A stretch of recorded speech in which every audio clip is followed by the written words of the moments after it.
Putting the mind in one place is called falling into one-sidedness. One-sidedness is said to be bias in one place. Correctness is in moving about anywhere. The correct mind shows itself by extending the mind throughout the body. It is not biased in any one place. The effort not to stop the mind in just one place. This is discipline. Not stopping the mind is the object and essence. Put nowhere, it will be everywhere. Even in moving the mind outside the body, if it is sent in one direction, it will be lacking in 9 others. If the mind is not restricted to just one direction, it will be in all 10. This is one of the main, mostly implicit themes that runs like a current throughout the Book of 5 Rings.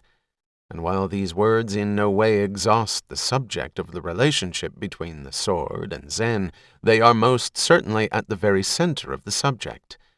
One can imagine Musashi listening quietly and drinking them in like pure water.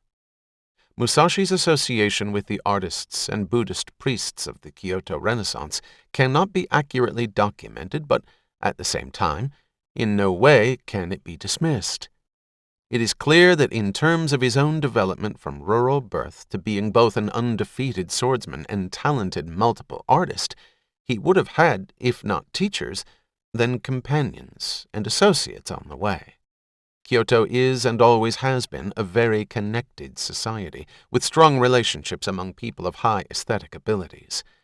Nor was this social network limited to Kyoto.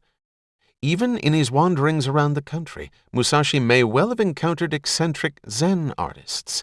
His contemporary Fugai comes to mind, as surely as he encountered the 60-odd martial artists he would fight and defeat. Musashi's final domicile, where he taught, meditated, and wrote his book, was not Kyoto, but faraway Kumamoto in northern Kyushu. Yet even this place was the home of the Hosokawa, one of Japan's oldest and most artistic warrior clans. And while his main benefactor there was the daimyo Hosokawa Tadatoshi, he would likely have met and talked with the latter's father, Tadaoki, a master politician, a master in the way of tea, a campaigner of every talent, and a lacquerware artist beyond compare.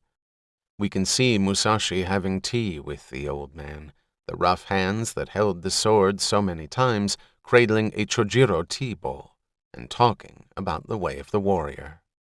For those who would study my martial art, there are rules for putting it into practice. Touch upon all of the arts.